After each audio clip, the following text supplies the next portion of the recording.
here, right, guys? Oh, thank goodness. I mean, you can tell us all your deepest, darkest secrets, and no one will say a word We at only all. have 48 minutes. What is this? There's a drink up here called Java Monster.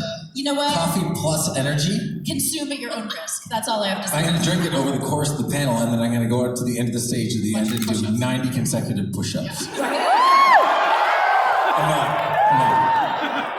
You wouldn't be the first to do that. I have to say. Really? You're one of those. Well, I mean, you know, random things do happen. But first of all, welcome to Chicago, you guys. Thank you so much for coming. Are you guys excited they're here? So, I just want to say congratulations on an amazing 8 seasons. The show is so much more than just a show. It really resonates on a deep level with so many people and so many fans. And I just want to know, when did you first realize after, you know, season 1 or season 2 that this was something more than just, you know, a show, I guess? Right now, it's like right now. It's always surreal. Yeah, I mean, I would say that I started to realize it second season, third season, maybe when I started actually going out and seeing people. Right. And seeing people who are fans of the show. But I always said, when I would be asked the question in a panel, like, what does it mean to do a show like this that helped start so many other shows?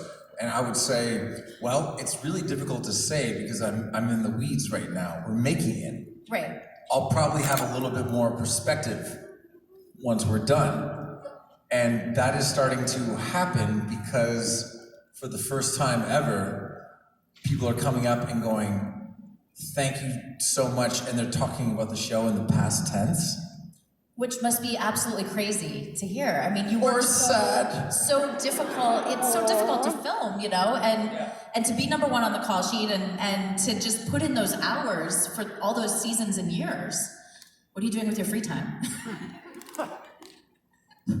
Waiting to get back to work. Emily and I went paddleboarding in Deep Cove in British Columbia, and this was... We got him into the middle of the water. He was terrified.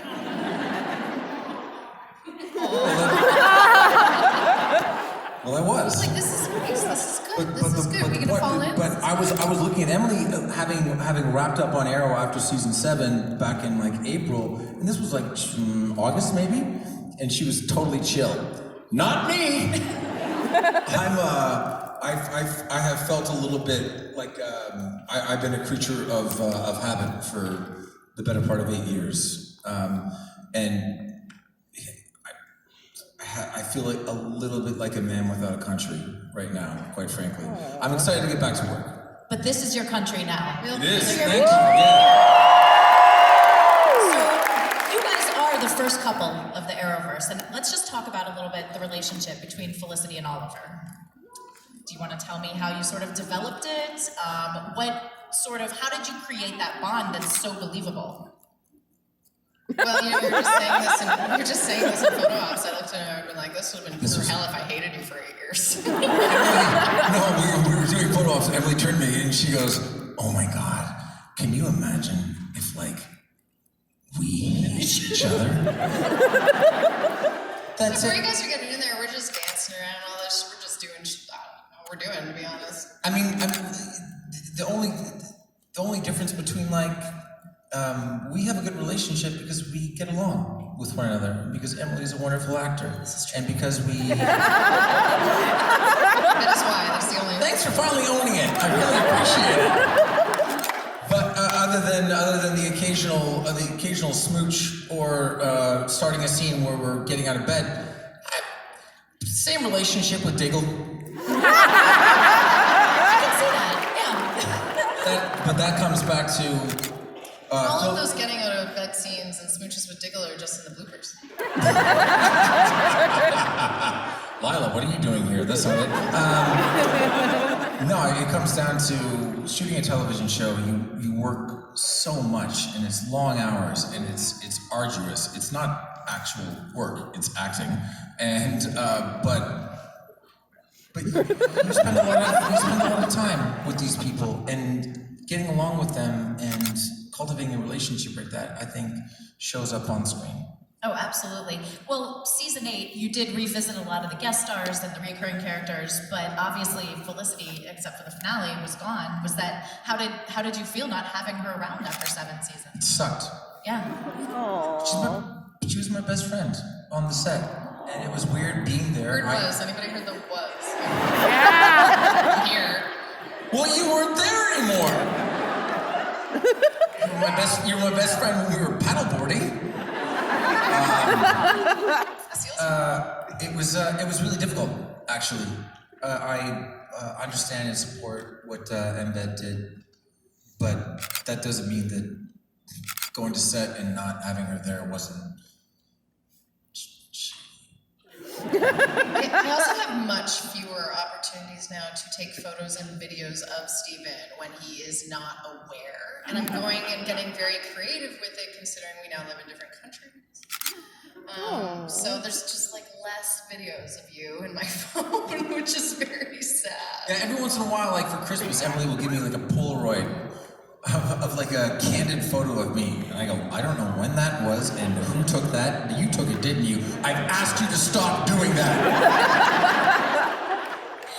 But yet there was still a video. And they're beautiful. Such a beautiful. Was it always your plan to return for the finale? You know, it was sort of a surprise for me. Beth Schwartz called me and said, I have a really great idea. I think you're going to love it. Can I send you the script? And then the script changed a lot over time, and it was a couple weeks before the finale started shooting that it was all confirmed, and as soon as I got to set, it was pretty much like a high school reunion. That's awesome. Yeah. And Felicity has become a STEM hero for young girls, you know, and So cool. it's really cool. I would have had no idea that that would be her journey and experience for other people, and that is the best thing, I think, for me. It's such a great legacy to have come out of the show. What are some of the stories that you hear from young women who come up to your table or speak Well, to you? even just today, I had a woman come up and say, this is for my daughter, she's 8, she's really smart, can you just write STEM rules on it? And if I was getting STEM rules on a shirt when I was 8, I would be rocking right now into science, you know? And I think that is super important. I think that was around for me growing up, but not like this. And now that we have so much more platform and social media, and we can use that for the power of these sort of things, that is just crazy cool. Yeah, it's very cool, and congratulations for creating that. Oh, well, it's the writers as well. It's not just me. And you. We're gonna open it up for questions. I know you guys probably have questions. There's 2 mics in the aisles over here where you can line yourselves up. And while they're sort of getting organized, everybody obviously in this room loves Arrow. They love you guys. What do you guys geek out about? What do you love? It doesn't have to be entertainment. It could be a hobby or a collection or something you're reading or watching. Reading? I'm reading about, probably close to 15 different books right now. I was just looking at my stack next to my bed. Do you have Ender's angst where you don't finish the book but you start another one? I don't get the angst. I get like, oh, I wanted to learn about that, and then all of a sudden I'm over there doing something on myth and like color and all of these things, and then all of a sudden my brain is just like, oh my god, just watch TV. Like, what are you doing? Please stop giving us literature. And peanut butter, I eat a lot of that, so that's like a huge fan. What kinds? There's this Fatso peanut butter. No, I'm just. I know fat. Okay, Oh but my god, it's so good. is it salted? No, Why not? I don't know. Should it be? Well, live a little. Okay. Is it crunchy? Yeah. I don't know what I geek out over. I love TV. I still love Survivors. Oh, I gave Embed I got a 40th. a buff because I bought a collector's set. I got the purple buffs. one. Oh my god. I I almost don't know wore it why. today. But Emily used to get mad at me because I used to be a voracious reader. Like I'd read like 15, 20 books a year. And ever since I booked Arrow, I've had a really, really difficult time just sort of like settling down and reading, with very few exceptions, but maybe like 1 book a year. And Emily gave me a bunch of books. I still haven't read them. In season 1, he goes, let's do our favorite book trade. And I was like, oh my God, this is the man of my dreams. He's gonna be my best friend. I'm starting it tomorrow. We're gonna trade books for 8 years. Okay, he gives me Killing Yourself to Live by Chuck Klosterman. Great book. Hadn't read it. Read all of Chuck's work, so I was like, this is crazy. I give him Shantaram. 8 years later, I'm like, how is it? He goes, still haven't read it. But now's your chance, you know? Now's your chance. Starting it tomorrow. Starting tomorrow. Great journey. Hi, how are you? I'm good. Spencer from Madison, Wisconsin. Hi, Stephen. Hi, Emily. Thanks for all the great years, all the great seasons. I guess a question that I have is there a DC character, hero, or villain that you did get to in Arrow or the Arrowverse that you would have liked to have seen your characters interact with? Oh, someone that they didn't have the chance to interact with, but someone in the DC universe that you would Correct. like to see, maybe. Yeah, I mean, you know, we could have had Jensen Ackles come on as Batman, but only if people. I would have liked to the whole Bruce Wayne of it all. That would have been fun. Although my favorite thing ever, I don't feel like I have any regrets because I got to call Superman Clark. That was not in the script. I was supposed to call him Superman. I called him Clark, and the director goes, "Can we get one where you call him Superman?" And I go, "No."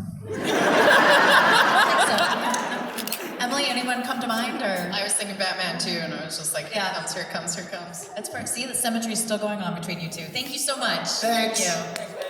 Hi. Hi, my name is Sandra from the suburbs of Chicago. In the final battle, the crisis battle, did you experiment with other lines for the "You have failed this universe"? Were there any other ideas that were floating around? Yeah, there was one alternate of the line where I stated it as a question. I guess I'm kidding. No. You have failed this Milky Way? universe? No, that was it. And that's a really tough thing to do. I was talking with someone earlier. When you've got a catchphrase, it's really, really difficult to not be a caricature, but you've got to really like lean into it. And I'm always embarrassed when I do it. A little bit. But like, if I don't lean into "You have failed this universe," it's gonna sound so bad. Just like some egg, you know? Just take the egg off. Yeah, lots of egg Yeah. on your face. Yeah, you're right. Thank you. But you're so right about that. You have to like put like the depth and the weight behind that statement. If you're gonna do it all. Yeah, exactly. Exactly. Hi. Hi. You look great. Thank you. I'm Miles Morales. Spider-Man. I am so nervous, but I'm kicking my anxiety's ass, so it's cool. Don't be nervous. Thanks. So I'm Erin. I live on the south side of Chicago. And I'm gonna be really, really cool for a second, but I never really watched Arrow. But Hey, Aaron, real quick. yes. What are you doing here? I really admire your work. That's why. Are you sure? Because it sounds like you haven't seen any of it. I believe code 8. Yes? Yeah, code 8. And code I'm sounding like a total jerk right now. So No, I'm really enjoying this. Keep going. Do you have a question?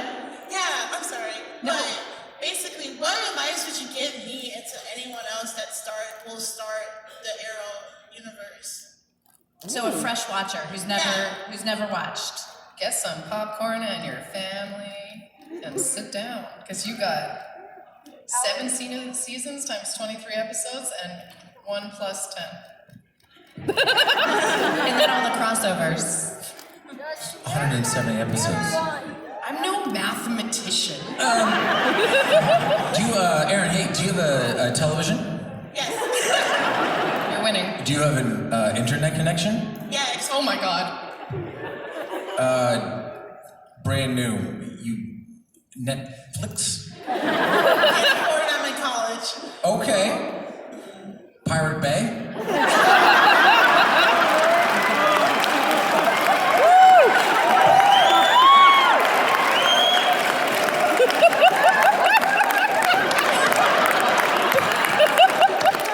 That would be my advice. Begin at the beginning.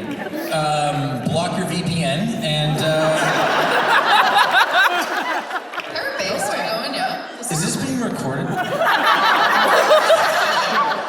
You have your mission for the next time you meet these guys. The next time we see you, we want you to recap the 8 seasons, okay? All right. Thank you. Hi. How you doing, guys? My name is Markel. I'm from New Jersey. I wanted to say, Emily, I loved your play in New York. It was really cool. Thank you. I wanted to ask sort of a two-parter, which was, one, I was wondering if there were any happening accidents that happened during the 7 seasons that actually made it to air. And I was wondering if there was any props that you guys borrowed with the intention of keeping at the end of the show. Oh man, I tried to make it away with this cookie jar that was a cactus with a sombrero on it. And I couldn't get it. At the end of 7 seasons, they were like, you still can't have this cookie jar. And I was like, I will pay you, I will kill you. Like, I was like, you come away with any cookie jars or? No. What are you talking about?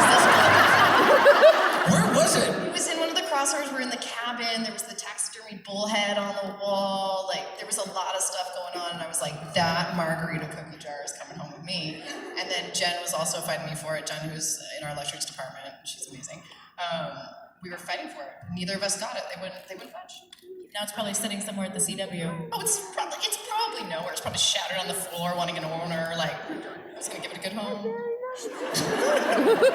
Still no. When you end a television show, and this is a real thing, I don't know why they do this, but they take every single prop that has ever been involved in the show, anything of significance, and they start cataloging it. And they put it in the Indiana Jones and the Raiders of the Lost Ark warehouse somewhere.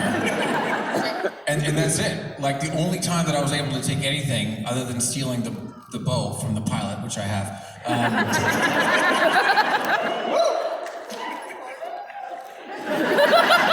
of people appreciate you stealing that. I gave it away for a year, too, believe it or not. And I got it back. And so I gave it to a young lady in San Diego, and then I gave her an Arrow jacket. That's all that I got. I got a poster. I posted it on Twitter, and it was the season 8 poster, but it was signed by everybody. And frankly, that's all that I needed. Oh, that's sweet. Thank you. Well, Stephen, in season 8, you did have the chance, like we were saying, to revisit a lot of different points and characters and guest stars. Was there anything that you felt like Oliver missed out in that 8th season that you would have liked to have seen happen? Yeah. I would have liked a scene with Colin Salmon, who played Walter Steele.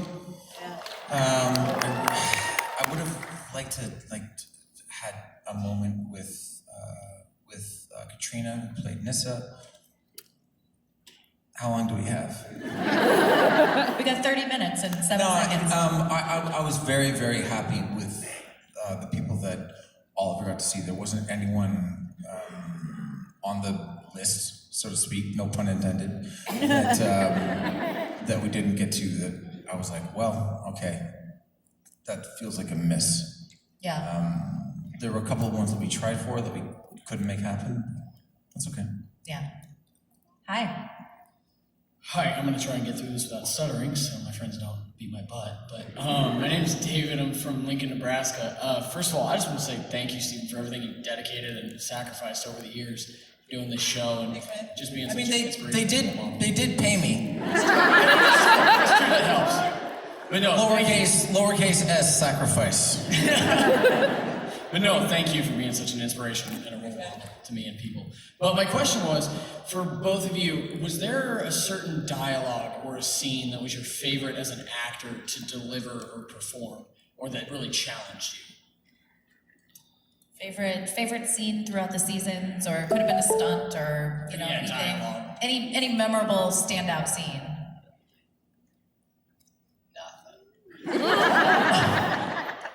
There's a scene in season 1, Wendy Stanzler directed the episode, and it's when Felicity gives Oliver the book for the first time.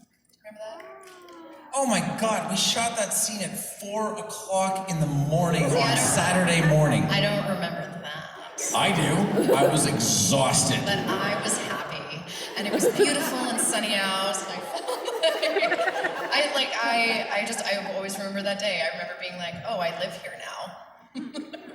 That's probably because it was 4 o'clock in the morning. Isn't that where you come into the like a diner or something? We got lost that set halfway through season 1. Yeah, but like, Barely.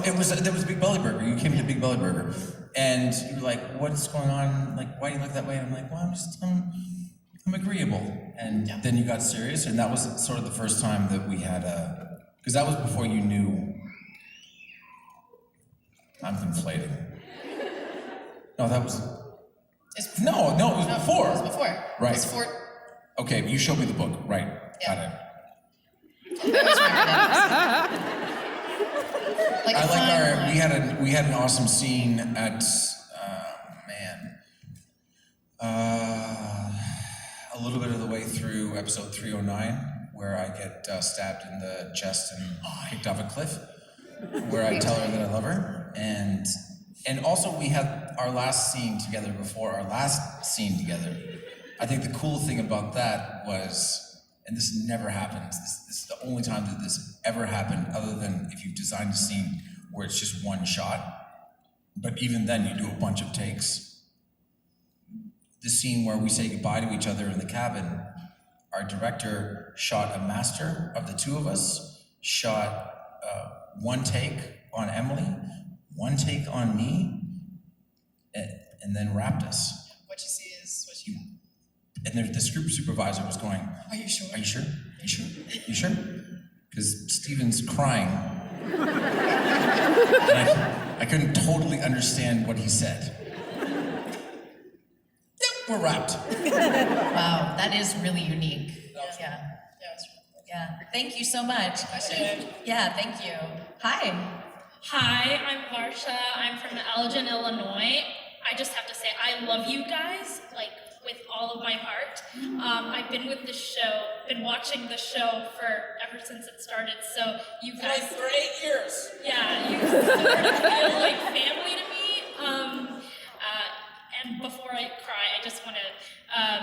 my question was, that scene, and spoiler alert for Aaron, I guess, who hasn't seen the show.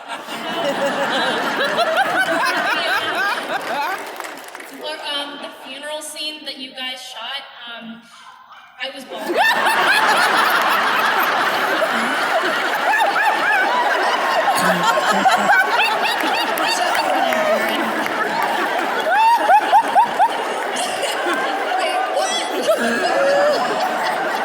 Wait, who dies? Laurel. So in the funeral scene, I was... Sorry, go ahead. The funeral scene, when you guys shot it, Stephen, were you there? And what was sort of like, I guess, how was everyone feeling when you guys actually shot the thing? Because I was Stephen was not. I'm gonna let Emmett take over. But honestly, when I was not there. Hey, you wanna come by for your funeral scene? You've all seen the photos of all the cast around the grave with big smiles. That's because we were like 5 takes into this photo, and everyone's like, my phone, and then someone was like, shouldn't we be sad? Because we all hadn't seen each other in what felt like a decade, but it wasn't that long. But we hadn't all been on set. We've never all been on set without you. Like, it was weird not having you there. You probably should have been there. But everyone was like, hey, how's it going? What's going on? How's your mom? Oh my God, this is great. You want to go to Crafty? Let's grab a donut. It's like, you should have been popping champagne at that point. Mixed emotions, you might say. And then action, everyone's like, oh my God. Is that my daughter?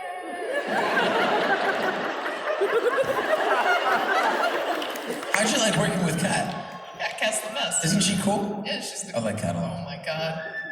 Works She's a hard. force. She reminds me of you, actually. No. Good casting. Good cast. Good catting. Thank you very much. Thank you. I will always keep Thank- you in my heart. Thank Appreciate it. you. Thank you, guys. Thank you.